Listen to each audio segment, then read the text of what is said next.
Carlos Nelson with Cascade Sports, and tonight we've got the head coach of the Central Blue Eagles, and we have two of his players, and on with the show. Who do we have here? My name is DJ Pittel, and I'm the head coach here at Central High School. This is my second year as being the head ball coach. I got started. I've been blessed. Got started at St. Pius High School. Let's go on. Let's go back down to kindergarten. I already told you. Let's tell our people how you got from kindergarten to where you're at. All right. So I started off in Huntsville, Alabama, playing football for Jones Valley Elementary School with the head coach was a man by the name of Tom Henderson. And my first day ever getting a helmet, I was out in the yard running around, and I tried to tackle a big old pecan tree and gave myself my first concussion.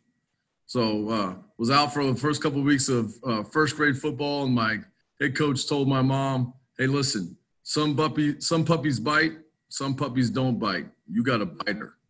And so I was there. We were in the military family. So played 3 years at Jones Valley. We got moved. Played for, I believe that was the Sooners in 5th or 6th grade. And then it was the Eagles. I was living in Albuquerque, New Mexico at the time, and went to high school at La Cueva High School. We were the first class to go all 4 years there. I was lucky enough to go all 4 years there. We didn't have to move. And so played under a man. You played then. What position was you playing? I'm sorry for interrupting you. I played tight end and defensive back.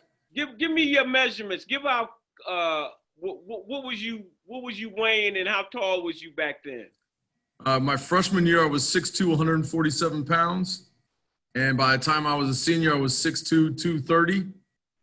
Was able to run, luckily enough to run a 4.49 and a 4.51 at the University of Arizona. Had a chance to play there. Decided to play in an all-star game, blew out my knee. 7 hours of surgery, ACL tear, dislocated the patella, ruptured the patella tendon, tibular fibular plateau fracture was spiraled in the ankle dislocation. Then I was at, the all-star game was at New Mexico State University. So I decided to go there and just could not get back, which I was naturally gifted. The speed slowed down, got moved close to the line of scrimmage, and realized that I was not made to handle the big boys inside. And then I left New Mexico, joined the workforce for a while, and then I decided at age of 31 I was going to go back to school and to coach. I coached Pop Warner football. I coached with the Park Hill Panthers, and the best part of my very first season, my son was the first player to quit. I was like, perfect. This is how this goes.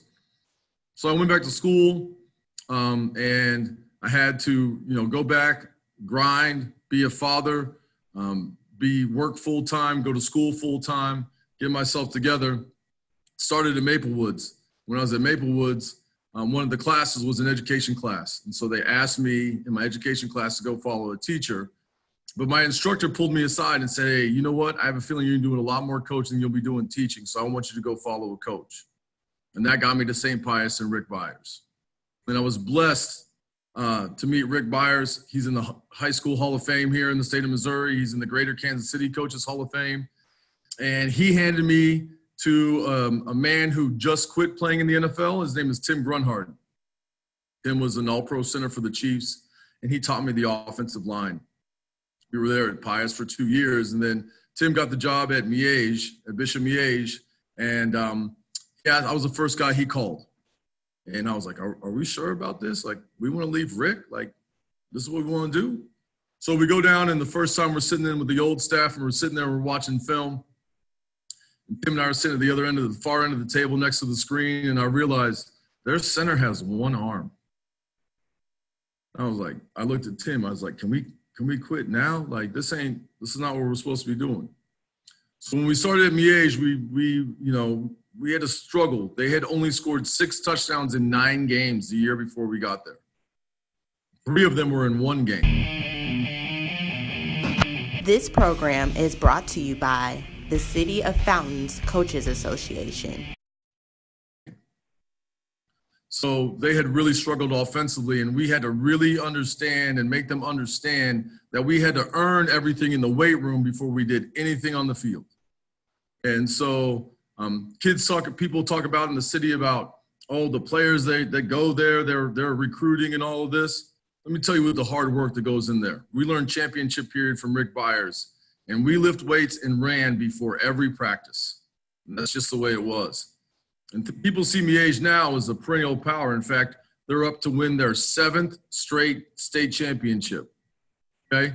When we first got there, we were everybody's homecoming game.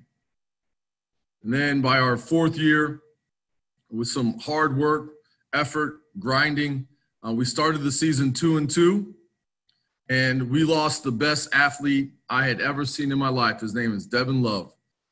Devin Love was his first game that he ever played running back.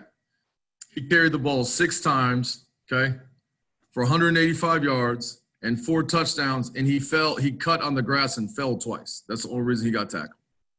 Meanwhile, my offensive line is telling about how great we are, and I was like, it's not with us. We had nothing to do with what he's doing. So the next week, he blew out his knee, and so we had to search and find. And then we went on a run. We won 10 games in a row. Walked through the playoffs. We averaged just over 500 yards a game offensively. And we were doing things offensively that most teams hadn't seen. And the biggest part was learning from Coach Grunhard. When I first got there, and Coach John Holmes, who's the head coach now, who's won 6 straight state titles, he was the passing game coordinator. I was the run game coordinator. And Tim handed us the Chiefs playbook and said, this is what you got to learn how to block and deal with. And I said, Tim, we will never, ever, ever, ever, ever see Howie Long in one A-gap and Ronnie Lott in the other A-gap. That's never going to happen. So just understand what you're looking at. So having him teach you offensive line, having him teach me blocking schemes, and teaching it from an NFL perspective, understanding that helps me relate stuff to kids now that we can break it down and make it easier. So when we went through that run at Miege, it was just depending how you wanted it that year. If you wanted us to throw it, we threw it for 350. We ran for 150. If you wanted to stop the pass, well, we ran for 350, and then we just threw it for 150.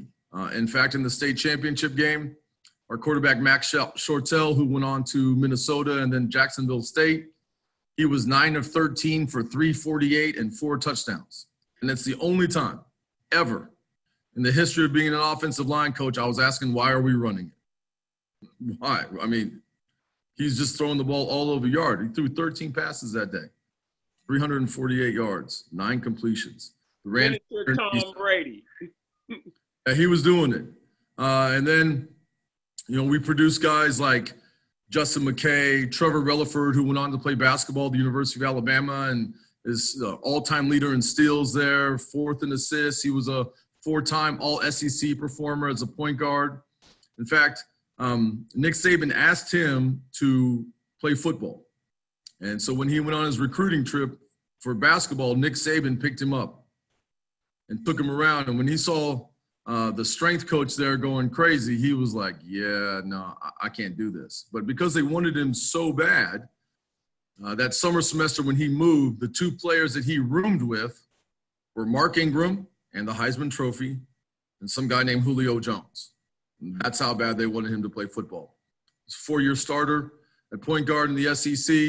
He was 2nd-team All-SEC his first year. Then he was 1st-team All-SEC the next 3 years. After leaving, when Tim left to go to KU, the staff broke apart. I went for a year at Blue Valley Southwest and then realized driving 45 minutes each way just wasn't the move for me. So I moved because I live up north. We went to Park Hill South. I was there with some really fantastic coaches at Park Hill South. Mark Simcox, who will be in the Kansas City Hall of Fame here shortly. He was the head coach. Jamar Mosey, who was the head coach at Lee Summit North. He was the offensive coordinator. Scorpio Horn was the defensive coordinator, who is now – he actually, after he left Park Hill South, he went to William Chrisman, and then I joined him at William Chrisman. He was the head coach. I was the co-OC. And I OC'd with a guy by the name of Jeff Myers. Okay, Jeff Myers is in the Hall of Fame. Coached at Olathe East for 35 years or something ridiculous like that, and he's in the Hall of Fame. And now Scorpio is the defensive line coach at Western Missouri, or Missouri Western. So he's up there. He's a Griffin now. After 3 years of running an offense at William Chrisman, I got the opportunity, after a lot of prayer, to take the job here at Central High School. And here at Central, I've been blessed, truly blessed, to come in here and do some really, this is my ministry. This is what I do. My job is to create. How long have you been at Central? Young men. I'm sorry? How long have you been at Central? This is my second season at Central. Run down your first season. Tell our audience where this season is. What's the difference between this season and last season? Last year was, if you were to tell me that I would take a job as a head coach where the field we play at doesn't belong to us, the equipment we share with 4 other high schools, I would have called you a liar. That's the situation we're in. And because of the turnover here, I was the 5th coach in 7 years here. There was a gap that we had during the summer because our guys did not understand what an off-season program was, how football is a year-round occupation. So I got my team 15 days before our first scrimmage. And so last year, we only put in 30% of the offense and 30% of the defense because we were so limited on practice time. And it was a learning experience for them. It really was a real learning experience about what it is to be accountable each and every day for everything that you do. I'm old school. And when we're in the building, we do weekly grade checks. And if you don't have your grades, if you have an F, you're not playing. So there were some guys that got to be at home. In fact, last year we were going to go play number 1 Odessa. Now, listen, let's be honest. We were going to take that L anyways. But 2 of our two-way starters, Zion Hansen and DeMarcus Hawkins, did not have their grade checks. Came by my room 3 times. Hey, coach, what's good? When it was time to get on the bus and they didn't have their grade check, they had to stay home. And so learning that. The other big thing that we've cut out that I'm super, super proud of my guys right now, the N-word has been eliminated. There was a lot of push-ups early. Who are you, Harry Houdini? A lot of dragging lines early to eliminate the N-word. That's just not a word that we use. Just pop out the mouth. Not anymore. In fact, the kids know that if we're in school, like in the building, and I hear it and I see you, you're on site push-ups, like in the hallway. Oh, man. Don't do that, drill sergeant. I don't care. Like, that's just not the way how we're going to carry ourselves. The other thing that we're doing this year is we're on game day, we are suited, okay? So our guys have to wear shirt and tie. Coaches come in suits. When we come off the bus, you know it's different. We carry ourselves different. Hey, Coach, ho, baby. You're going back to Bobby Knight type stuff. I love it. Listen, if you love it. Day, when you watch those teams come off the bus, they're in suits, right? Bags packed, business trip. Let's go handle business. And our kids are starting to enjoy dressing up. They like to have that little swag with their bow tie. Are they buying into your program and your overall program? And how difficult was it from your point of view? Because I'm going to ask them, how difficult was it for them to buy into your program? Oh, it was super difficult at first. Super difficult.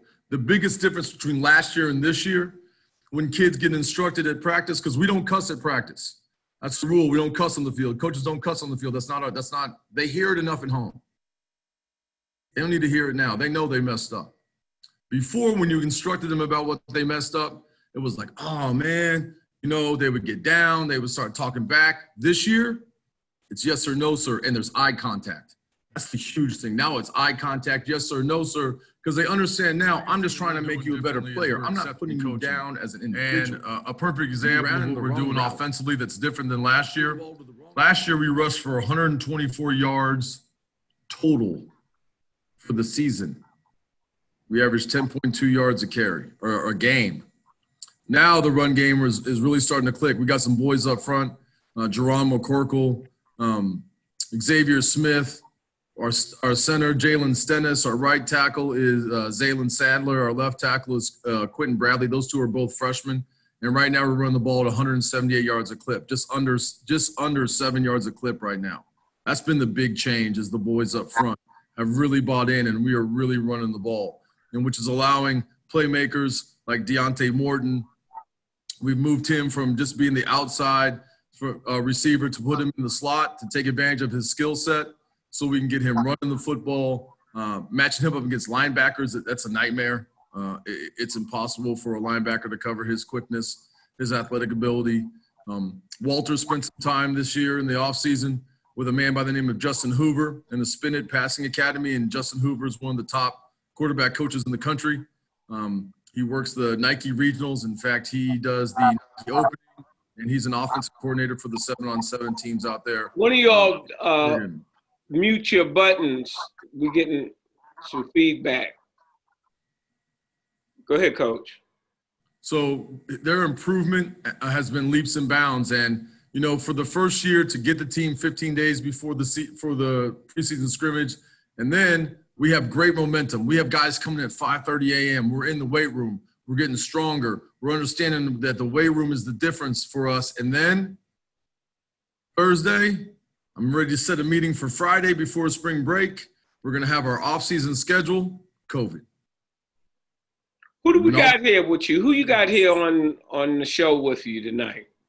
So what we got, we have Diante Morton. He plays slot for us. He also plays linebacker. And then we have Walter Taylor, who is our quarterback, sometimes plays safety. Both are dangerous in the return game. And so we are super excited to have them here tonight. Hey, Diante, get with the program. You already know what the program is.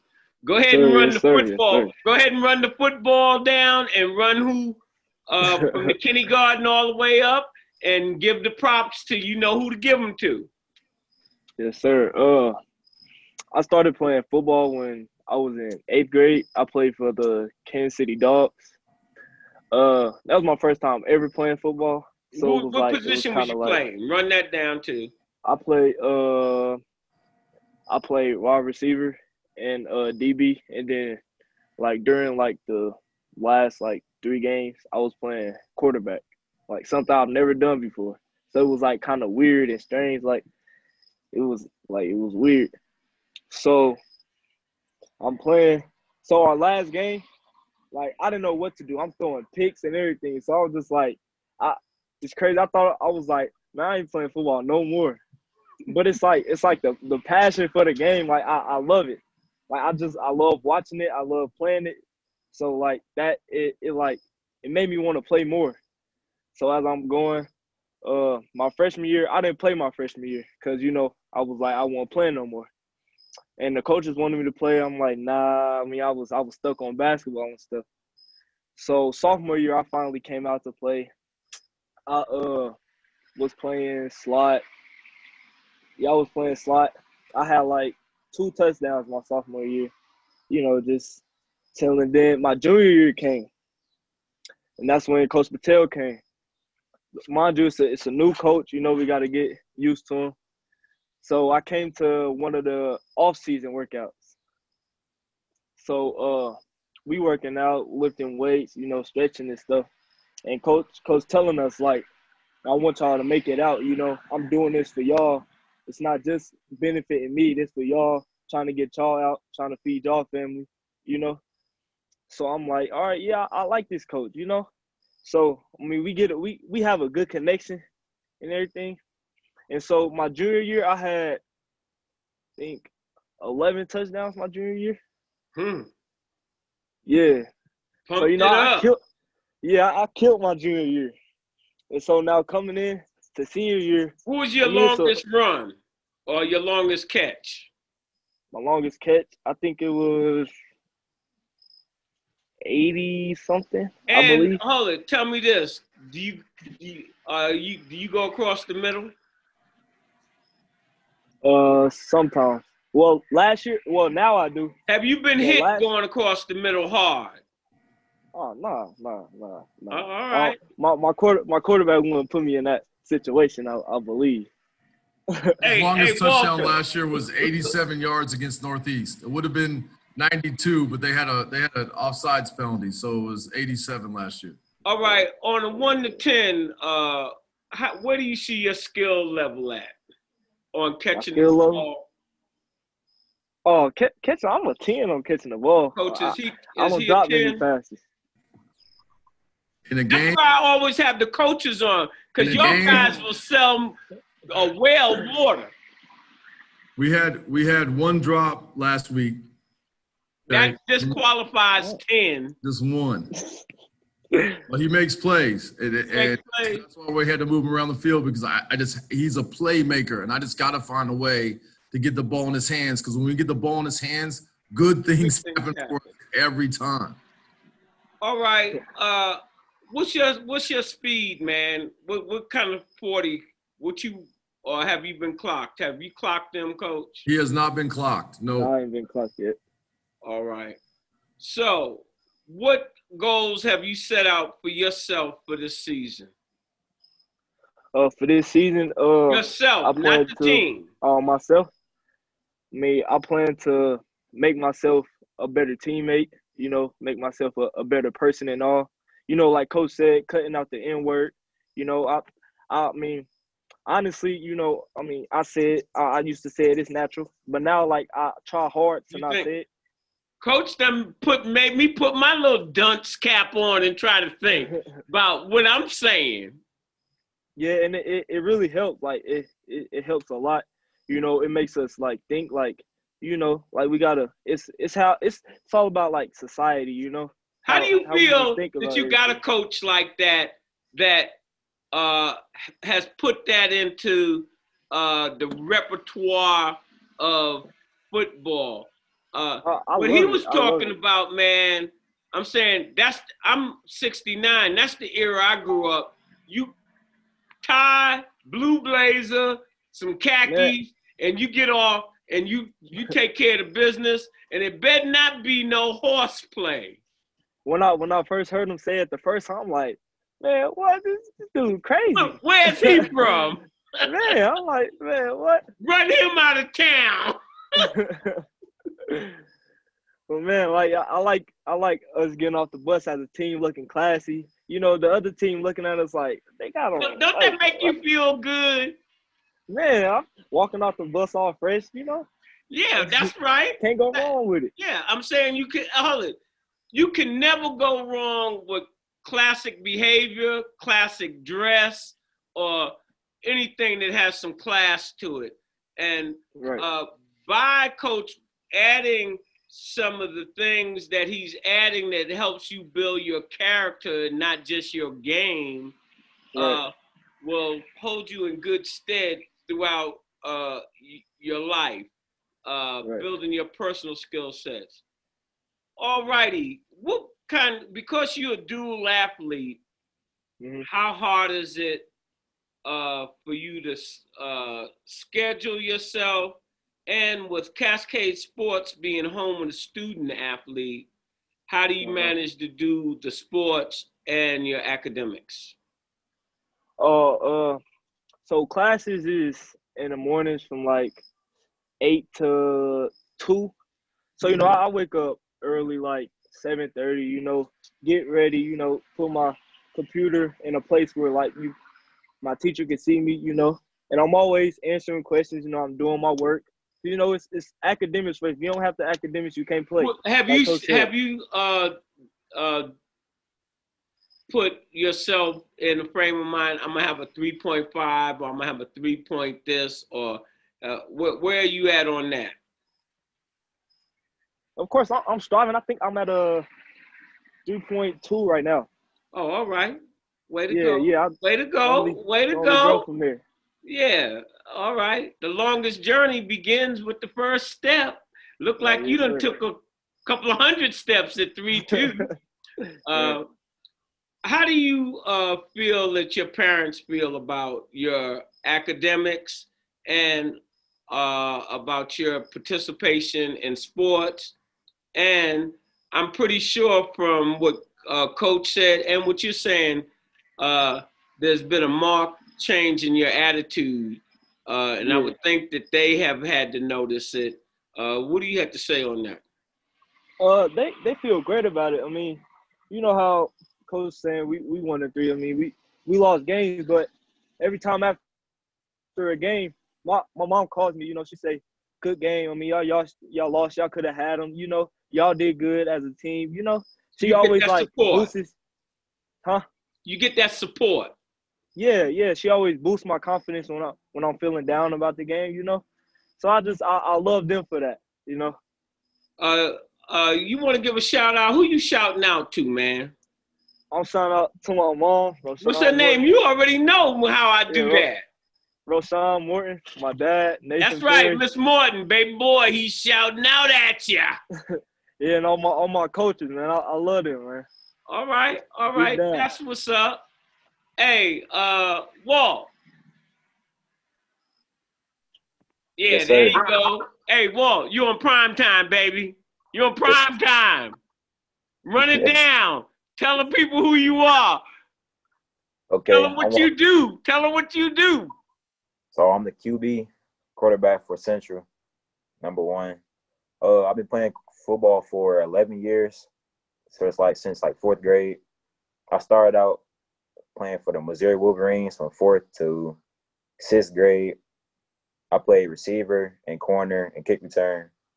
Then going into middle school, I played for the Kansas City Blue Devils. And we practice on the field that we play on now for Central. Before the turf and everything came, like before it looked nice and stuff. And I play quarterback sometimes, and I play receiver, mostly receiver and corner. What you like to play? Well, now I like playing quarterback, but why? I like just like I feel like in control. I can make plays, like let my team shine and stuff. So like I like to see them happy. Like I like give to make me plays. Your measurements. Like your physical. How tall are you and your weight, basically? So okay, our audience can pick. See, you look one way on camera. Some guys be looking small on camera. You see them, they large as hell. Some be looking, yeah. But if you give us your weight and stuff, we know. Okay, I'm 5'10", 160, like 159, 158. Hey, Coach, does he have any, in your estimation, any potential for growth spurt? Oh yeah. His body is physically changed just from the manual workouts we do. We do old school workouts, push-ups, sit-ups, jump squats, body squats, leg lifts, and his body has physically changed. There's both of them, if they can get to the right school once they get to the weight program, because neither of these kids have been in a weight program. You know, Diante's, you know, somebody's bleeding pounds, I say he's 180. But he could definitely carry 205 and would be a beast at 205. Walter could weigh 170, 175 in a heartbeat. It's just getting them in that nutrition program, getting them in that weight program, and they'll absolutely blossom. And I have asked a couple of players that I had on, but one of the coaches straightened me out. I asked the kid, are you on a training table? Kid said, training table? What's that? Yeah, Coach told him, when they both go to college.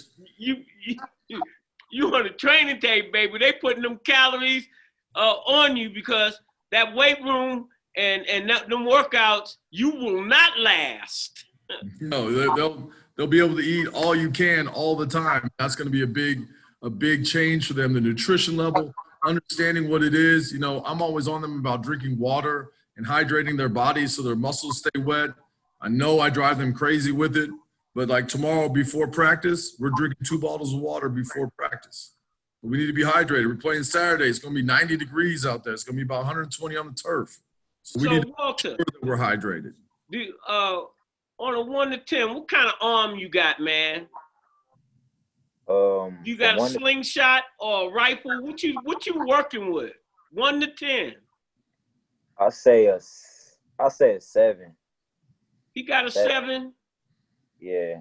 Can you throw a 50-yard strike? Yeah, I can do that. 50 yards. With some oomph on the ball? Yeah. Hey, no, not with oomph. It's just natural when it comes out. Hey, Morton, when he's hitting you, is the ball waving in or is the ball Bam! I gotta catch this. What's happening Walt, with that? Walt be dotting them. I be like, I be telling them. He be dotting them? Yeah, I be telling them warm up during the game. I be like, hey, lighten up a Back little up bit, a Walt. little bit. Yeah, baby. lighten up. Hey, Walt, you doing it like that, baby? Walter, how do you feel the weight room has helped your game? I feel like it helped me a lot. Like in the beginning, like my sophomore year, when I first started playing quarterback, like the throws, like it would be hard to make like deep throws. But now since I've been working out, like my body changing and stuff, like the throws just come natural. Like I don't have to think about it. Like I'm confident in the throws I couldn't make before. You, if you got that dart down, that's something else. Tell me this. I didn't ask you, Morton, but I'm asking both of y'all. First, I'm asking you, Walter. Are you a student of the game? Yes, sir. What do you consider being a student of the game entails? Well, like me, I think like watching film, like just studying the defense and just knowing like their flaws, like the weakest player on the team, just knowing what to do, like knowing what they're going to do before they're going to do it. Well, not just that. When I all right, Martin, run down what you think is being a student of the game is. Like, you know, when coach give you a play, you know, being able to get it and then execute it after he give you the play. All right, that's part of it, but being a student of the game is I'm playing football. I know the history of football. I know the greats in football. Not only am I watching this little high school stuff, I'm looking at other things to expand my name. You know, a perfect example that you younger guys would know, a Kobe Bryant that would, you know, they say he knew the game. A Mike Tyson that knew his profession, knew who all the champs were, knew all of that. That's becoming a student of the game where you know, and really, and it just depends on how in love you are. Man, there are players out there that know all the wide receivers that they playing against, know what they patterns are and all of that. And so when I'm asking student of the game, just like coach is bringing y'all back to old school with the tie, you need to become students of the game the old school way and really start learning about the sport, especially as part of the, I don't like using African American. I say part of the diaspora because we are part of Africa that I don't want to be separated from, but you should know the great black players in pro and college. You know, one of the greats just died yesterday, Gale Sayers, the Comet. He was of my era. Couldn't touch the man. Man was shifty. That's what I want to ask you. Dante, are you shifty or are you, what or is it the speed? I think I'm shifty. I think I'm shifty, Walter, but I'm also fast though. Coach is nodding, yeah. Walter, you think he's shifty? He have his times when he is. He have his time. Do you get into it with him? Does he run his patterns right? Most of the time, yeah. For the majority of the time, yeah. But sometimes we just have poor communication sometimes. And what brings that about? I mean, get that light right, Morton. We talk about it. We don't argue. Like, we don't, because we know. I'm saying, what kind of communications problems do you usually have? Like, sometimes if we get to play and I see something that he don't see, and like, yeah, it'll be like that. Or he sees something I don't see, it'll be like that type of communication. But it works real well when y'all on the same wavelength, huh? Yo, right. Hey, Morton, when you go back to the huddle and you see you got that defensive back, you give him the high side. Tell me what you say. Walter, hey, I'm like, hey, Walt. He already know. Hey, Walt. He already know. He already know. Yeah, he already know. Yeah. Hey, Walt. He's your number one receiver that you go to. Yes, sir. Who's your number two? I'll say Quali. He's the other outside receiver. What's his name? Give him props. What's his last name? Let people know so that when they come to the game, they be looking for him. His name was Hamid Quality, number 9. Number 9? Yes, sir. Hey, tell me this. How shifty are you, bro, when the line break down? And the play go bad, and the linemen and the linebackers is coming after you. I'm the shiftiest player on the team. Ow! Coach, you co-signing on it? Absolutely. He made a run last week and say Joe Betton that I'm going to make sure that I'm sending out to Huddle so they can put it on. I need that on my. What you think about Huddle? Heck with a Huddle. I'll send it to you. Cascade Sports is what's up. It's one of the craziest runs because as a coach, the first thing you notice is he did not read the zone read, and he should have given the ball. We just would have got 8 on inside zone. And then Walter pulls it, and I'm like, no. And then he runs towards a defender, and I'm like, no. And then he makes that guy miss, and he cuts all the way back to the field, and I'm like, no. And then he shakes 8 dudes and cuts all the way back to the other side and outruns everybody. And then you be like, yeah. Yes. Yes. I was like that. I was like that. I turned to the sideline. I was like, see that one. I've ever seen. Because he only ran 46 yards, but he covered about 170. Hey, Coach, you need to send that to me as soon as you can. See, I want to put this up tonight, but if I had that run, I put that run in here. Yeah, it was something else. Absolutely something else. Hey, Walter, what's been your best game? Like during the season? This season, I'll have to be Northeast. I've had my most passing touchdowns. What you do in Northeast, and why would you consider that? Tell our audience, just not to me. Our audience wants to know. Northeast game, I came in like confident, and I just wanted because the past few weeks I've been like just been hesitant on throwing the ball and stuff. But now like I was confident, so I just wanted to get my receiver touches and touchdowns and stuff. And we came into the game, and that's what happened. I threw four touchdown passes. 4 touchdown passes. Mm-hmm. Hey, Coach, what quarterbacks are leading the rankings in the IL, if you would know? Right now, it would be Howard Brown would be 1. Who is he? There's 2. They're the best quarterbacks in the IL. Howard Brown goes to Lincoln Prep. All right. Now, the reason Howard Brown is up there because lineman posing as a quarterback. Yes. At 300 pounds, he is tough to tackle. Yeah. They had a big one last year. Same guy. Oh, same kid. I was like, where do they be getting these linemen from? Yeah, he's going to go to Iowa State, play defensive line. But have y'all played? Is Lincoln on your schedule? Absolutely. When is that going down? I might break the cameras out and get my old butt out there and film that one. When is that? That is October the 17th. Where at? Here at Central High School. Great. If we handle our business, it'll be a chance to play for the IL championship. So, what kind of turnout has come to the games? We're not allowed to have fans. No fans? Well, no, we're not allowed to have fans. Now, we do have people line up inside the fence, but they're not allowing anybody into the stadium. All right. So how do the people watch your games? They don't. All right. So that leads me to my next question. So every week you really need to be bringing 2 players on the show to get our kids as much exposure as they can.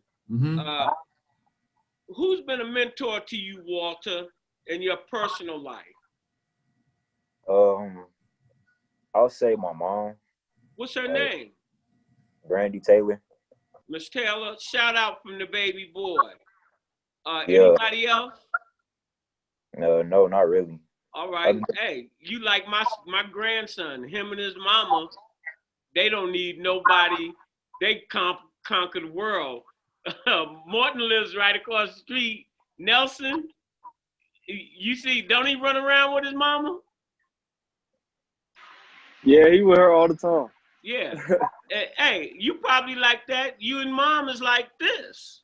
Yeah, of course. Yeah, best friend. Hey, who was a mentor to you, really help you with your game right now?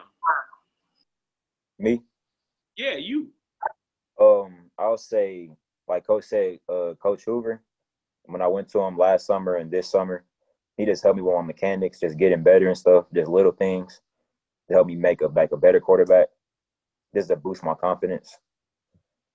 So I want a prediction from you, Morton. What will y'all finish this year?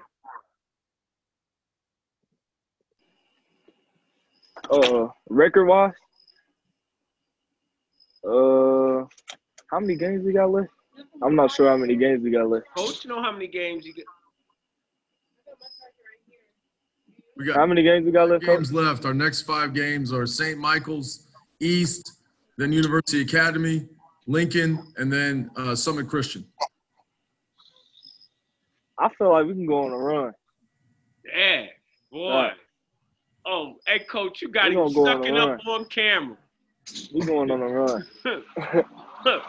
All right. Hey, Walter, are you going on a run or are you giving me the real deal? We're going to blank Coach out this picture so he don't even – because if you say something, oh, we might lose one, Coach be like, what you talking about? Go ahead, Walt. I'm on the same page with Tay. Oh, Lordy. Coach, they done totally bought in. Y'all on the run? Yes, sir. Y'all dogs? Yes, sir. That's what's up. Yes, sir. Hey, man, Coach, what are your closing words, Coach? And then Walter, I want your closing words. And then Morton, I want your closing words. I want your closing words from all of y'all, but I want each one of y'all to give a young freshman that's coming in to sports some advice. Go ahead, Coach. First things first, you're going to be in class. And schoolwork is more important than football. And that's just the way I believe it. You're going to be a husband, a father, and a grandfather much longer than you're going to be a football player.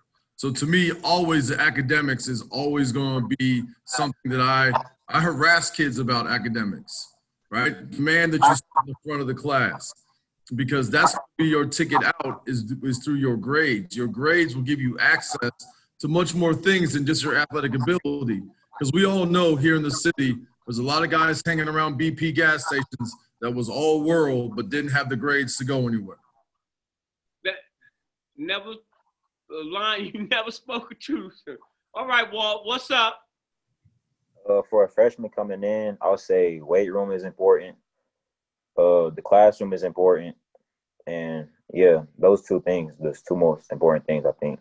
As a freshman coming in to high school, you need to have. All right. Norton, what's your closing words for the freshman? For a freshman coming in, I'll just say be consistent and never give up. You know, as a freshman coming in playing high school football, you know, you're going to see big dudes, you know, you're going to get hit and not want to get back up. Just keep going, keep grinding, man. You're going to get it.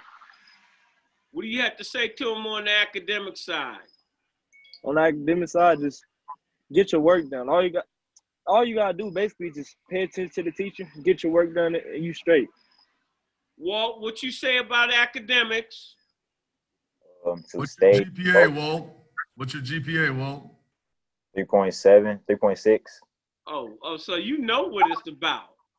Hey, fellas, little footnote. I tell us all the time. People be like, Mr. Nelson, why you be telling people how you were at Virginia State? My first season, all right, in 1969, 1970, the football players come down to the school early before anybody comes to school. They're training at colleges most of the time. I got down there running track. All the football, well, not all of them, quite a few of them were in remedial courses. I was laughing at them. That first semester, I had a 0.7 grade point average. They'd be like, no, Miss Nuss, you had a 1 point. Nope. And I was on a full scholarship. And I couldn't even run track, which they gave me a full scholarship for, because I didn't really understand that I had to get my grades. And I wound up going home that summer and going to a Jesuit college. My dad was really disappointed. Now he thought he had to pay for me to go to school. But I wound up going to summer school, get my grades up, and transferring to Central State. And I wanted to pledge Kappa, and they made you go to the library six weeks before you got onto the line. And it dawned on me when I seen my classmates in study groups. I thought people just were smart. You come from the hood, no telling what you be thinking. And I finally learned that you had to study. If you studied, you were smart as anybody else out there. And so I tell this story all the time for the guys that don't have the 3.8, or I graduated, took me 5 years, because even when I got in college, I partied and did all, but when I seen that I needed to really buckle down, I had a 4.0 my last season in college. But a lot of us coming out of the environments that we come out of, we don't have good role models like Coach that are disciplinarians, I would say. You're just not gonna run over me. I'm Coach, I'm telling you which way is up, and if you don't go that way, you won't be on this team. And so I'm Coach. You don't know how happy I am to meet you and understand what you're doing for these kids, because I've been in the sports game a long time. You have all kinds of coaches for all kinds of reasons. Mm-hmm. And I think, fellas, on a 1 to 10, I don't even know your coach, but the principles he's laid down, you got a 10 coach. And what I would advise you upperclassmen to do is make sure that your younger players buy into the system, and you talk to them about how much respect you have and what they should be doing, so that Coach and yourself can bring Central High School back to the prominence that it had back in the day. All the IL schools, you didn't want to play none of them. You know how you just don't want to play Bishop Mays, you didn't want to play nobody in the IL back in the day, because you could come up with a loss. And that Absolutely. Tradition has been lost, but y'all are putting a shine back on to where we need to be going, not just at Central, where we need to be going, urban core. And what I'm gonna tell you boys, when y'all graduate, look at an HBCU. You see, Deion just got the head coaching job at Jackson State. Deion Sanders, did you boys see that? Yeah, and hey, there was some Hall of Famers today. I'm looking at some articles, and they said they would give their left arm to get on that coaching staff. Mm-hmm. Because Absolutely. Black people now that have a brain, they're seeing what we got to do in our community. Nobody's going to do it for us, ourselves, in sports and education. And you are the next leadership on the athletic side and the academic side. And you just don't become a man by yourself, and you just don't become smart by yourself. You need a good mentor, and you have one in Coach. So I think I've said enough. People say, you take over the program, but I'll be like, I own the program. You damn right. As I always say in closing, when you invest in your community, you're really just investing in yourself. Good night.